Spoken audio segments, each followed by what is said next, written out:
kinabuhay, update tayo sa bahay ni Adam. So yun, 2 days natin hindi nakita itong bahay ni Adam.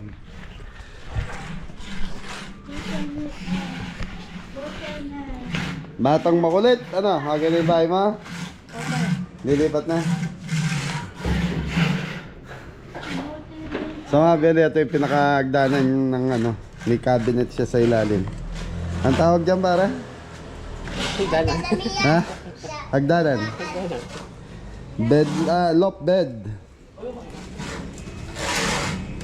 Ganda yan pare, mga pintura pa. Ano? So sila Adam na magpipintura niya. Yun no?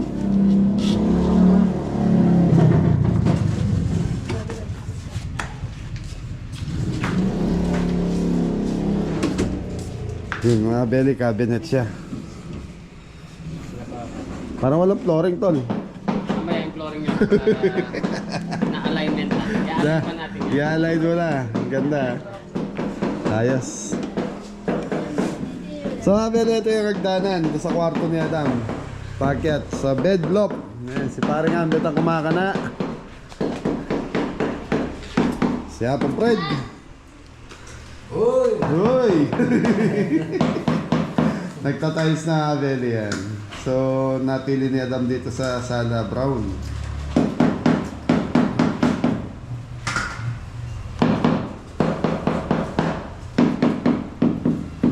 Tapos mga belly, yung kwarto ni Adam, ito na, maliwanag na.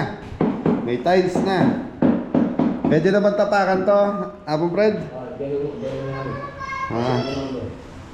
So yun mga belly, ganda ng kulay na napili ni Adam na tiles. And thank you Tita Susan from USA. So tapos mga belly, ginagawa hagdanan ni paring Ambet dito, nakadikit yun. Pakyat ng loft bed niya sa taas. Tapos sa baba, yan, pwede pa maglagay ng higaan.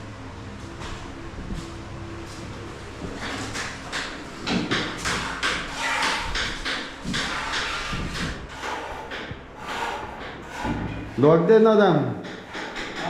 Maluwag din. Maluwag. Lumaki. Dumagol. Yan, thank you Tita Emily Lumba, yung nagbigay sa'yo sa restaurant. Thank you po. Emily. Tita Susan mo, eh. Ito Susan. Thank you po. Sa lahat na lang na nag-sponsor sa'yo. Thank you. So yan mga belly, si Tatay Fred. So hindi nakakaalam, si Tatay Fred yan ang trabaho niya sa Saudi in 30 years. 30 years ka ba doon, Apong Fred? Sa abroad? Sa Saudi? So mga belly, matagal si Tatay Fred doon sa Saudi, ganyan ang trabaho niya. Tile center ang tawag. Dam, pinag-gano mo na sila ng ano? Ang merienda? Anong merienda na mga gumagawa? Wala pa. Sila Jeboy nandun? Jepoy, nandiyan na to. Tsaka Singgo. Hindi, may usapan. Sino gumagawa doon kay Jeboy doon? Si Kuya Bukoy. Nandun. Tapos sila doon. Very bisitahin natin yung gumagawa kay Jeboy. Nag-uukay doon eh. So hindi ko, ano ba ginagawa doon? Swimming pool o pispan? Ano? Gigiba yung bundok. Kinikiba yung bundok. Eh, mag-isang linggo na sila ron. Very bisitahin natin sila Kuya Popoy, mga kabote nandun sa kabila eh. Tignan natin kung anong ginagawa doon. Dam, sasama ka ba bukas? Pahinga mo na, linggo bukas eh. Di ba pahinga na yung construction linggo? Tama buwan. Sige.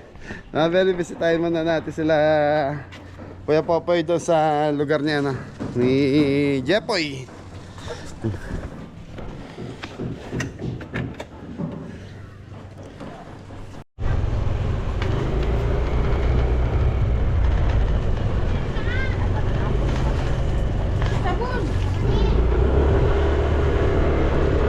Grotto mga belly.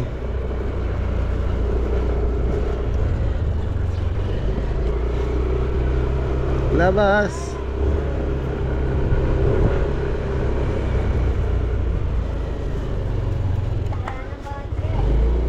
Ang tore nga dua. Na?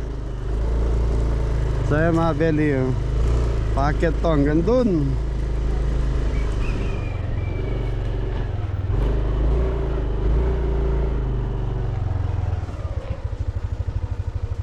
May sako na yan dun si Jepoy. Malaki na rin pala nabawas eh.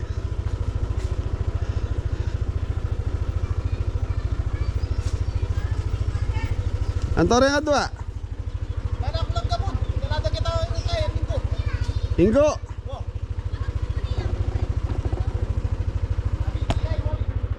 Abede mara.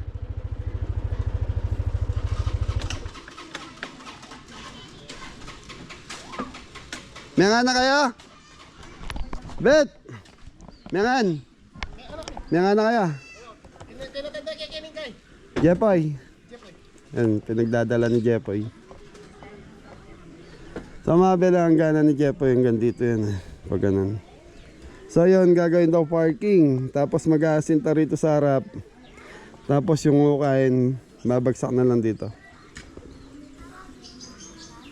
Medyo mabeli sa totoo lang, matrabaho tong kay Jepoy na to. Pero pag naayos ni Jepoy na to, maganda tong lugar niyan to. Tabindahan, pwede siya magtindahan. Yan, pwede, madali salda mga beli, madali siya makapagnegosyo dito sa lugar na to. So yun, sabi ni Jepoy, parking daw yun. Yung pinapahukay niya yan. Tapos sinta daw dito. Tapos yung mahukay, lalaglag lang, papantayin na yun.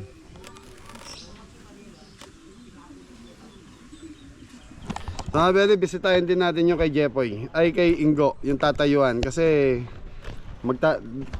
dito na lang daw siya maglalagay ng ano. So dapat renovation ng bahay ni Ingo eh. Kaya lang nag-iba yung isip dahil may lupa yung nanay niya rito. Gusto niya doon niya na lang ilagay yung bonus saka pamasko ko kay Ingo. Doon sa lupa ng nanay niya. Kasi sa totoo lang yung mga kapatid kasi ni Ingo nangungupahan ng bahay. Ang gusto ni Ingo, doon na lang ilagay para hindi na mangupahan yung mga kapatid niya. So tignan natin yung lugar nila. Kaya lang, ewan ko kung ano makikita natin doon. Nagtatambak daw sila Kuya Poy doon. Nandun sila? Nandun? Iwan mo na kita.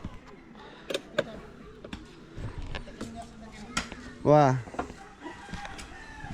Kaya Beli, puntahan muna natin si yung pwesto naman ni Ingo. Kung saan magtatayo ng bahay. So mga Beli, malapit na tayo dun sa pwesto ni Ingo naman.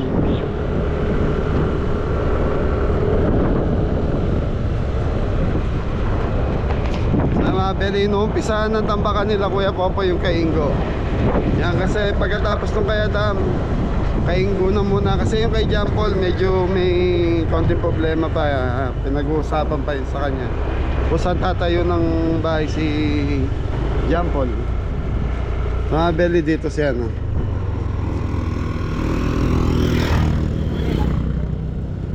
so dito siya si Ingo mga Beli.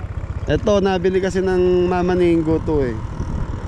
So yung may tambak na yun, yun yung tinatambakan na nila Kuya Popoy. Doon data mapepwesto si Ingo. So yung kagandahan ng mga Beli para sa mga kapatid ni Ingo to. Yun nasabi sa akin ni Ingo, para sa mga kapatid niya, para hindi na daw mangupahan doon sa bayan.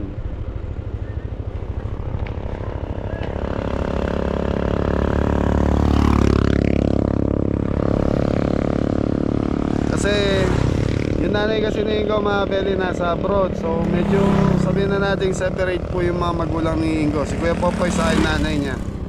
So yung mga natural, may kanya-kanyang pamilya na uli yung mga may kanya-kanyang pamilya na sila Kuya Popoy sa akin nanay ni Ingo.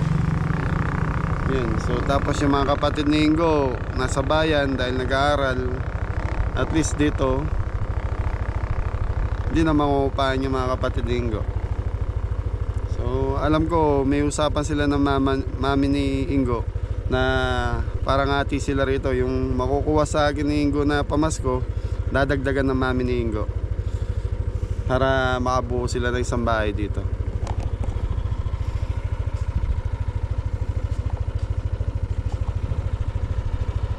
Yan, ganda rin ng view rito mga Belly.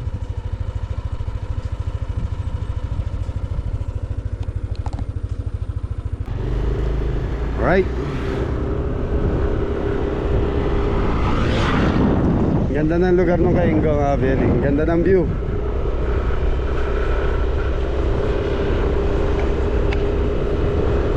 Eto, binakura na rin to. Mukhang may nakabili na rito.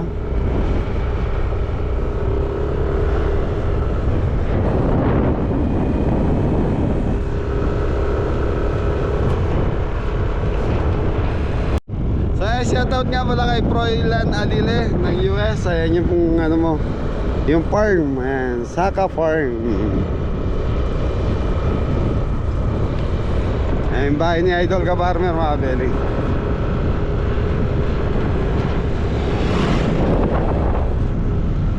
Idol Ka Farmer, shout out po.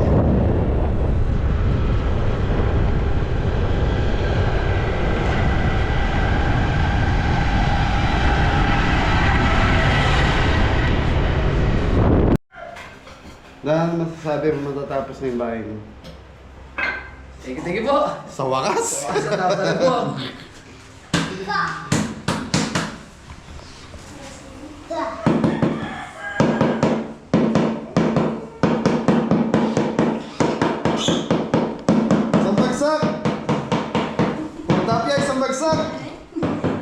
Ay, wag yun daw tapakan to sabi ni ano. Sa mga Belly, ito pala yung pwesto ng ano, magdanan, pakyat.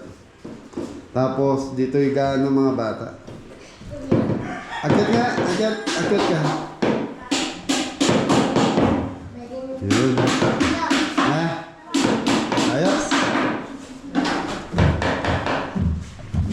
Belly, nakakatuwa. At least kahit pa paano yung mga bata, nakikita natin nagiging maayos yung mga tirahan nila.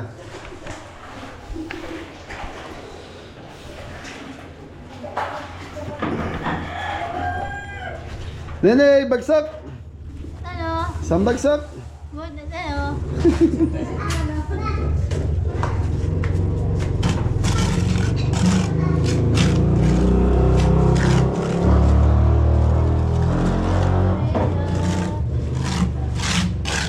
Tipiri mo sa semento, Dan. Masyado makapal ka maglagay ng mga... Patibid na po yan. Ha? Patibid na. Dahil lagyan mo kada sulok para hindi kukupak kada pin. Patibid na. Noong umpisa ng tambakan ng tatay mo yung pwesto mo dun Gusto lang. Makakala nila magagawa ngayon, next year pa yung kamo. Ha?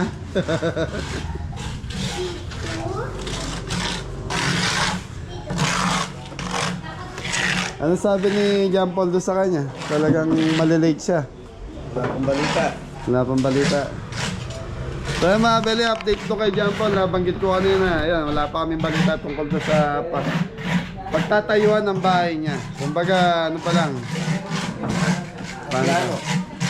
Pinaplano pa lang kung saan nilalagay si John Paul. Lagay sa bubong. Dapat pagkatapos ni Adam, siya na yung susunod si John Paul na, kaya lang, na-late siya.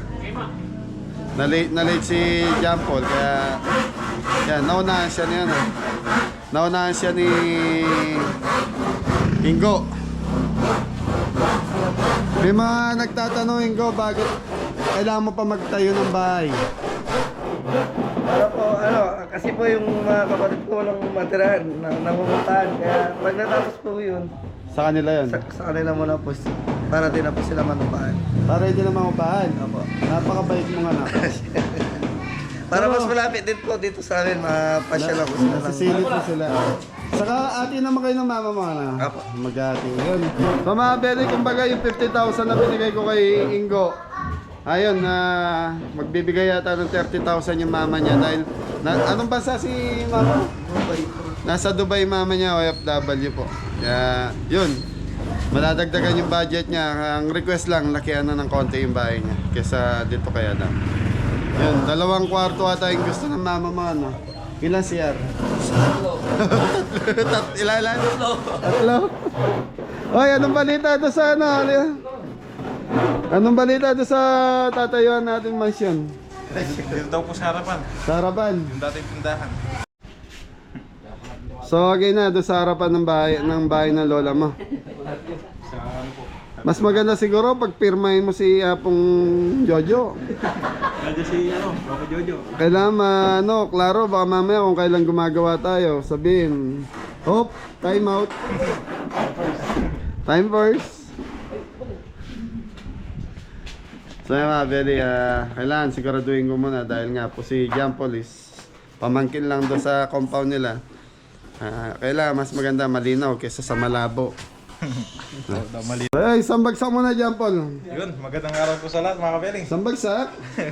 Busog na busog, di ba kabagsak ka? May nag-comment nga, yun daw sa'yo, kunyari poste. Alam mo yung mga poste Meralco ganyan? Yan yung poste. Di ba, matibay yan. So doon mo na ikakapit yung bahay mo, tapos sa taas yung poste, yung pinakabahay. Ano, okay sa'yo yan? Hindi pwede yun. At least walang space na makakukuha sa ilalim, kahit dikit mo lang sa bako. Hindi na po pwede yun.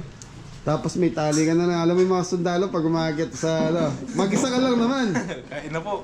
Ha? Baka po ka, Anong tawag doon? Di ba meron tree house na tinatawag? Anong tawag doon? Poste naman nakalagay yun, hindi naman 3 hours yun eh. Eh di poste house? Poste house. Very biro lang po yan. Yan, paano yan? Anong Kasi sabi mo dati, mauna na si Kuya Ingo mo. Oo, pag di nagkasundo doon, mauna na siya. Iklaro mo muna. Nakapagbigtaw ka ng salita kay Kuya Ingo mo, mauna Sige, siya. mauna na po siya. Huli na lang ako. Para sigurado. Maganda siguro may pirmahan kayo dyan. Nandiyan ang papa ko tsaka tito ko. Nag-uusap sila. Nag-usap. Ano, Kapampangan, Tagalog? Kapampangan. Ang usapan. Masarap kasi habang nag-uusap, may dalawang bote Red Door sa tabi. Yun. Yun, para klarong-klaro yung usapan. Tapos i-record mo, i-vlog mo sila. Baka usapan lasing na yun.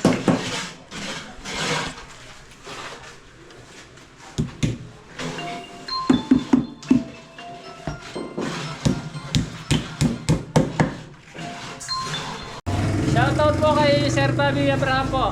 Thank you. Thank you po dun sa opportunity yung bibigyan niyo po. Yan. Shout out Kuya Bobby. Yan, maraming salamat at yun, marami na mabibigyan trabaho si Paring Ambet pag natuloy yung ganun. Sama mo na si Adam doon, pare. Ha? Sama doon. Kay Tito Bobby. Tara, punta na tayo sa farm. Sambagsak!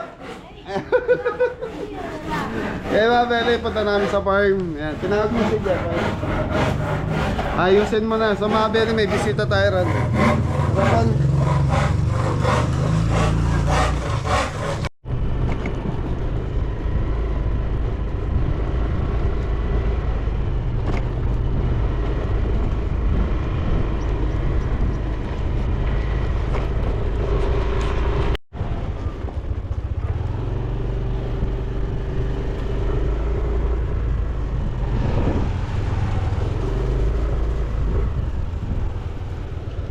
Hey, so yun mga Beli, nasa farm na tayo.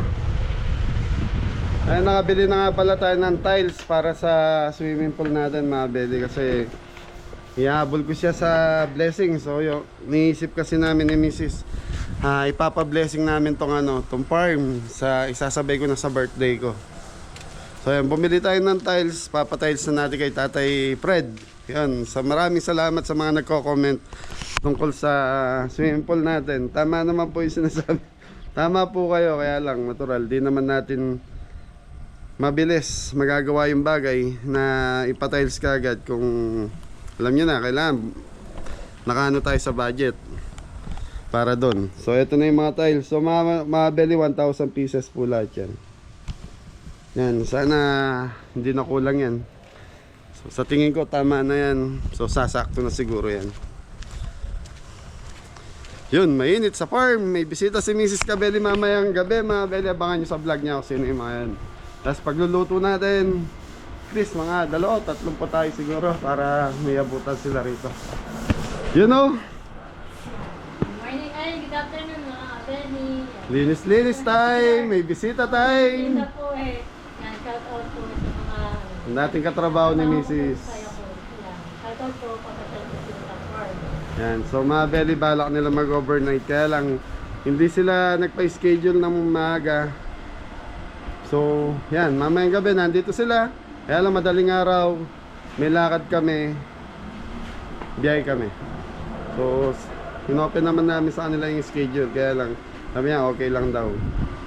So, yung mga darating mga beli, kumari ni Mrs. yan. Kumari niya, tapos yung iba, ka-opisina niya. Okay, so ngayon mga beli, mag-ayos lang kami nila Jepoy sa mga gamit natin sa catering para bukas. So yun mga beli, busy yung dalawa rito sa kakamarinate ng mga karne natin. Yun! So mga beli, ito yung mga karne natin nandito sa freezer na. Minudo. Tapos mga beli, shoutout kay Ate Ken. Si Ate Ken kasi yung baboy niya napilayan. So nag-aalaga kasi ng baboy yun. Yung nanay nila Tres. Yan, ang nangyari, tumalon sa kulungan, yun, nadali. Pilay. Kaya dinala dito sa akin. Bangus. Labas natin. Mga beli, yung bangus na to, ano to? May pumunta rito ng isang araw. Yun ano, binenta. Go, bangus, go! Sinawin natin. Para may ating ulam po ito. Okay.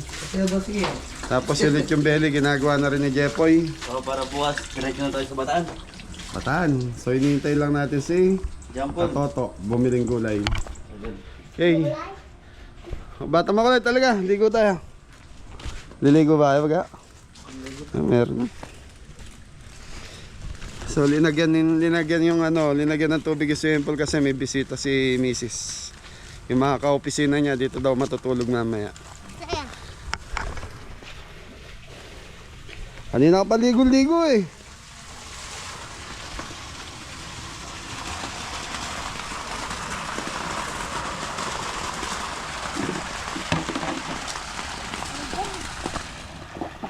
Yaman.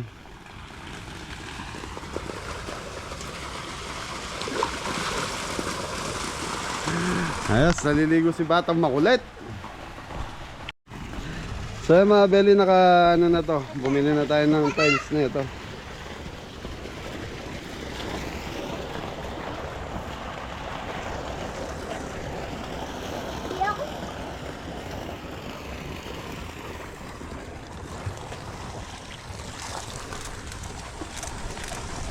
Butas pala yung tubo ko.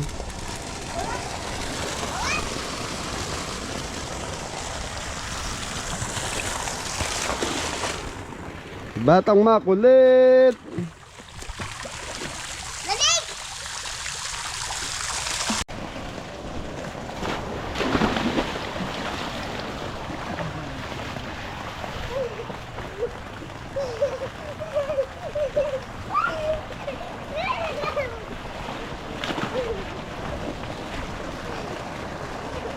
Ay ka muna, ay, lago.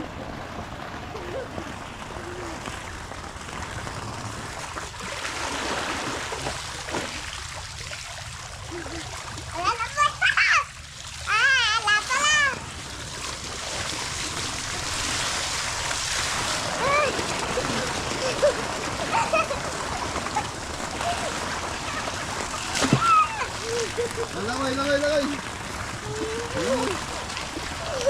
Tara sana, siya tawag ka ba? Tiyosan!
So yun mga Beli, inabot tayo ng gabi.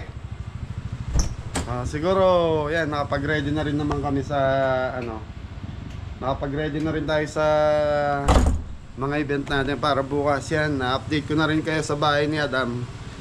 Hanggang dito na muna yung update natin mga Beli. Ayan, pasensya na muna, wala pa masyadong wala pa masyadong catering mga Beli.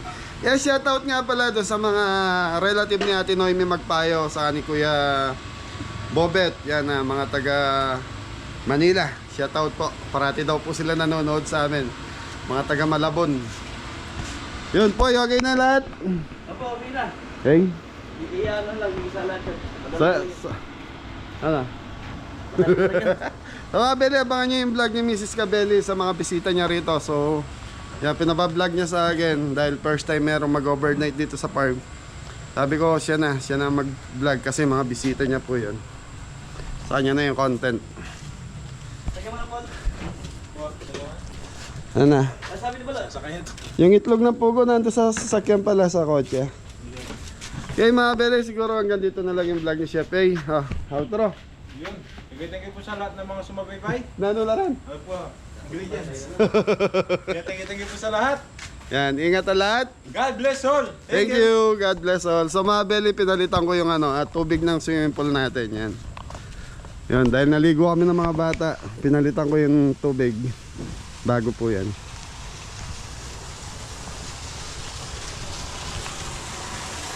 Napakaganda ng bundok Arayat. Yan, bago na po yan. Dahil naligo kami, kailangan bago yung tubig nila. Thank you.